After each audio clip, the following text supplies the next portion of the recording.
There's an argument now about judges being arrested. Is this the administration sending a message? I want you to hear this. This very quickly. This is two separate conversations, I believe. One is about when Trump was arrested. Same guy, two different shows. One was about the arrest of Donald Trump. No one's above the law.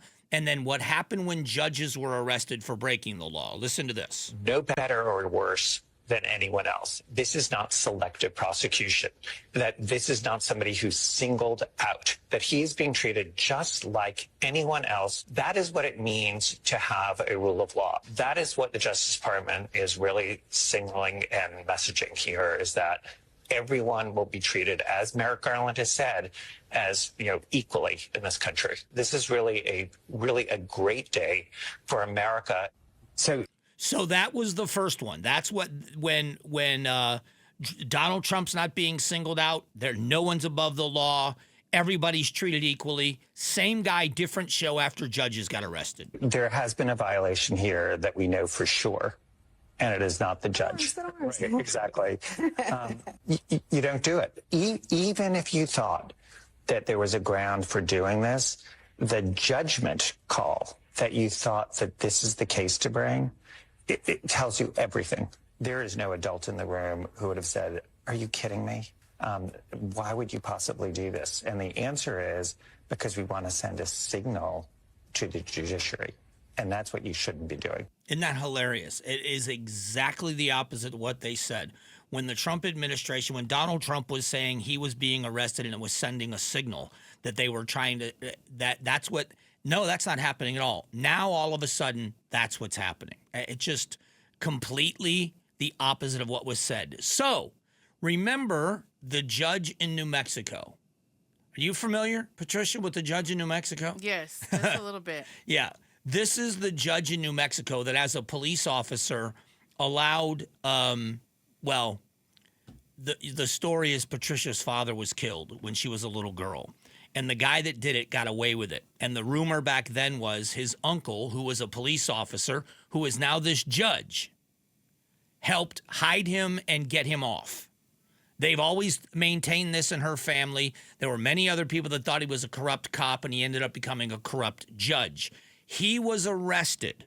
He was arrested for aiding and abetting and hiding a fugitive, and now it's about destruction of evidence. So listen to the latest. This is what we now know about this judge in New Mexico and why he was arrested and what he's been charged with. So Judge Cano, soon to be former Judge Cano, got his charges were just unsealed. He's charged with obstruction. He admitted post Miranda. He took one of the TDA members' cell phones himself, took it, beat it with a hammer, destroyed it, and then walked the pieces to a city dumpster to dispose of it to protect him. The wife also is charged with destroying evidence. Sandra, not only that, this TDA member, and he had on a necklace that said kill, something about death. He had tattoos all over him.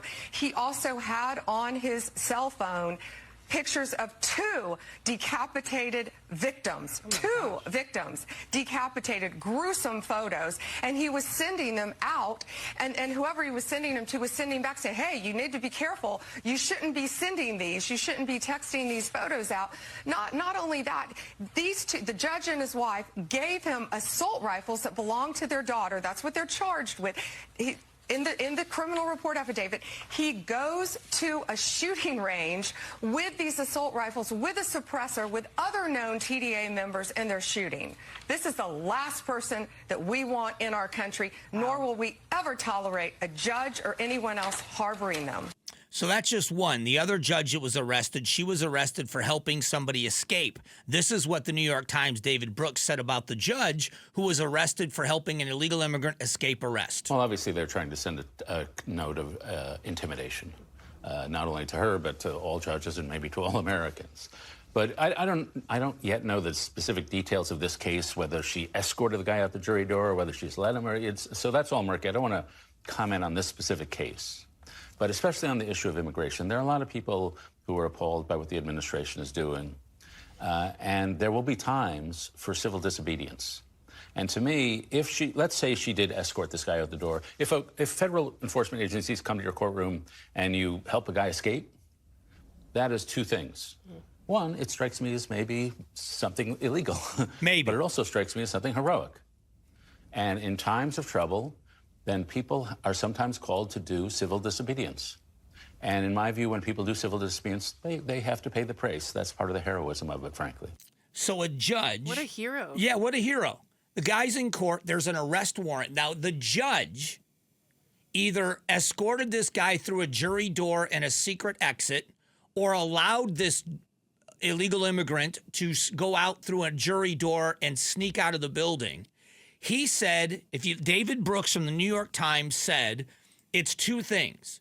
It may be illegal, but it's definitely heroic.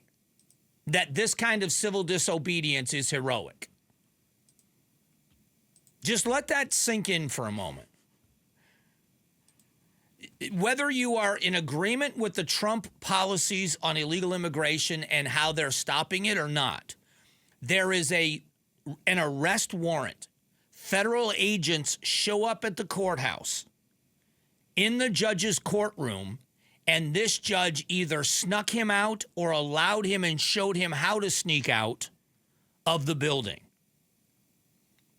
You've got this guy saying it's heroic, and you've got another guy saying that we should never arrest these judges for this. And the judge in New Mexico that Patricia is so familiar with is harboring guys with decapitated photos on there, and he's giving them AR-15s. And he's hiding evidence on their phone. Yeah, and then bashing their phones to hide evidence.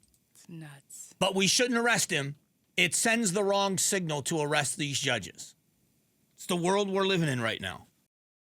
Thanks for watching the Mike Broomhead Show. Catch up on Amazing Arizonans, a KTAR News podcast, and click the button in the middle to subscribe.